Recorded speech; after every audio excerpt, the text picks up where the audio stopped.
Popcorn ఫ్యాక్టరీని సందర్శించడానికి భారత ఉపరాష్ట్రపతి గారు ఈ ముస్నూరు గ్రామానికి విచ్చేస్తున్నారు.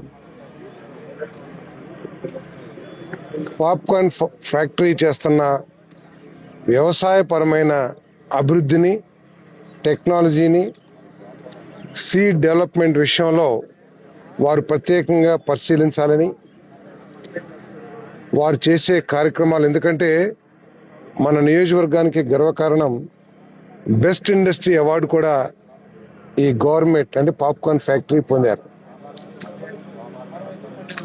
వీటన్నిటిని కూడా పరిశీలించడానికి గౌరవ ఉపరాష్ట్రపతి గారితో పాటు మన ప్రీతం ముఖ్యమంత్రి శ్రీ చంద్రబాబు నాయుడు గారు, మన యువనేత లోకేష్ గారు, మన ఇన్ఛార్జ్ మంత్రివర్యులు, అదేవిధంగా వ్యవసాయ శాఖ మంత్రులు, ఇంకా ఇతరులు కూడా ఇక్కడికి రాబోతా ఉన్నారు. మరి ఈ కార్యక్రమాన్ని విజయవంతం చేయటానికి, అంటే ఇది ఒక రాజకీయ సభ కాదు, కానీ కేవలం ఉపరాష్ట్రపతి గారికి వ్యవసాయం మీద, ఈ మొక్కజొన్న రైతుల మీద, మొక్కజొన్నలో సాంకేతికంగా జరుగుతున్న అభివృద్ధి పట్ల ఉన్న ఆకాంక్ష లేకపోతే ఇంట్రెస్ట్ కానివ్వండి, దానికోసం ఈ ప్రోగ్రాం ఏర్పాటు చేయబడింది. మరి ఈ సమావేశం మీటింగ్ ఏదైతే ఉంటుందో అది పూర్తిగా రైతులకి, ఈ పాప్కార్న్ మేజ్ పండించే, మొక్కజొన్న పండించే రైతులకి, ఆ ఫ్యాక్టరీకి సంబంధించిన యంత్రాంగానికి, మన ఉద్యోగస్తులకి సంబంధించిన మీటింగ్ అని చెప్పేసి కూడా తెలియజేస్తాను.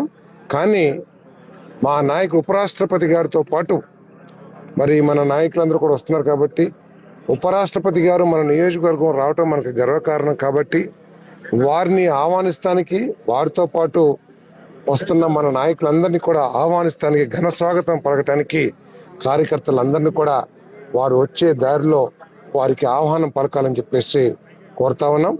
మరి దీని ద్వారా మన నియోజకవర్గానికి మొక్కజొన్న పంటలో మనం చేస్తున్న రీసెర్చ్ కానివ్వండి, డెవలప్మెంట్ కానివ్వండి, మన నియోజకవర్గంలో మొక్కజొన్న అభివృద్ధికి సంబంధించి కానివ్వండి, అంతేకాకుండా మన నియోజకవర్గంలో అభివృద్ధి చెందుతున్న హార్టికల్చర్ పంటలకు సంబంధించి మరి దేశవ్యాప్తంగా కూడా గుర్తింపు వస్తుందని చెప్పేసి నేను భావిస్తా ఉన్నాను.